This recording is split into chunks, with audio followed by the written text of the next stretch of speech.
Hi everyone, thanks for joining me. With the completion of the Churchill Mark II, I thought I'd pull out another office build.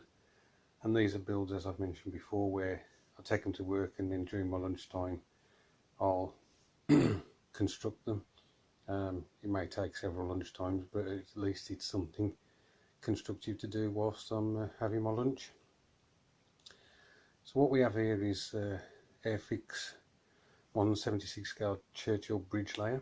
Now I was very pleased to find this in my local shop because I've got the matchbox bridge layer, but that's a different method of laying bridge parts. Although it's a Churchill, it's turreted still and has the mortar on it, the siege mortar, and then it has the bridge as well, so you can lay the bridge and then it's a combat vehicle. Whereas this one, as you can see, doesn't have the turret, it's just purely to transport the bridge section. We'll just have a quick look inside and I'll tell you a bit about the kit. So what we have here is Airfix's standard Churchill Mark VII. Now this is the base kit that they use for the Crocodile and also obviously the Mark VII as well. So you can build a Mark VII from this kit. Now I believe that the moulds for this particular part of the kit are as old as 1961, so they're some 57 years old. Now you won't put the turret on this, it's just almost like the transport part for the actual bridge.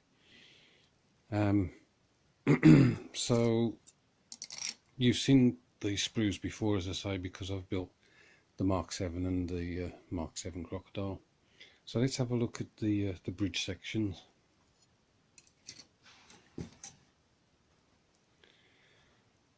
So here's the actual arm parts for the bridge section for it to be raised and lowered.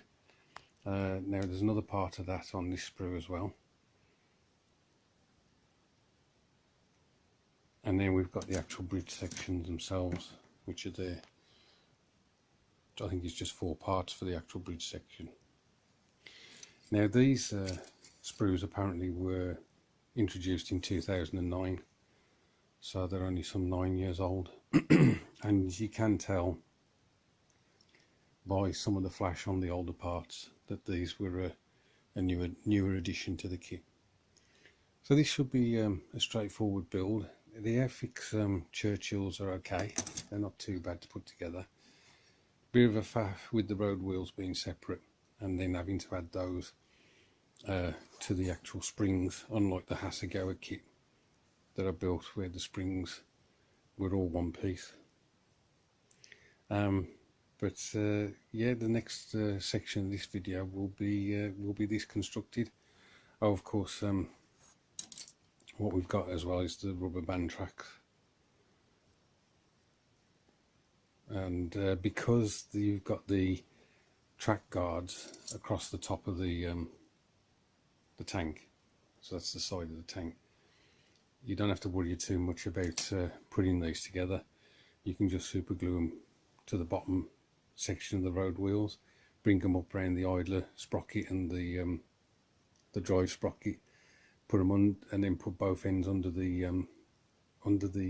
track guards, and then you can just leave them loose because you can't see them. So there's not too much of an issue if these tracks fall a bit short. So I quite like that. So as I say, the next part will be this built up. Okay guys, so the bridge Churchill, the Churchill bridge, is completely built, and as you can see I've added the British olive drab 4445 to it, and also the lead belcher from Games Workshop on the silver parts like the track and the tow cables and spare track. So the next stage will be to add a clear varnish to it, and then we can throw the decals on. then we need to seal those in, and then we can go in with the sludge wash.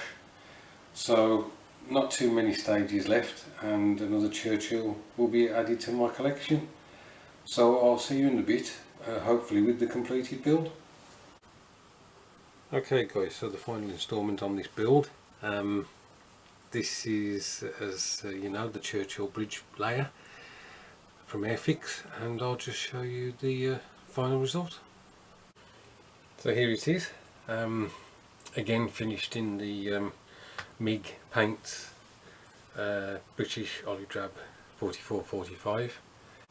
Another easy build, the standard Airfix chassis for the Churchill Mark 7, and then the additional part, as you know, is the bridge section on the top. So no real dramas with this kit at all, just another straightforward office build. So that's Churchill number 5 added to the collection. I'm working on number 6. In fact, I'm working on number 7 as well, and number 6 will be the Hasegawa Mark 1. Number 7 will be the Dragon 1/72 scale. I think it's Mark 3 NA75. So thanks for watching, and I'll catch up with you soon.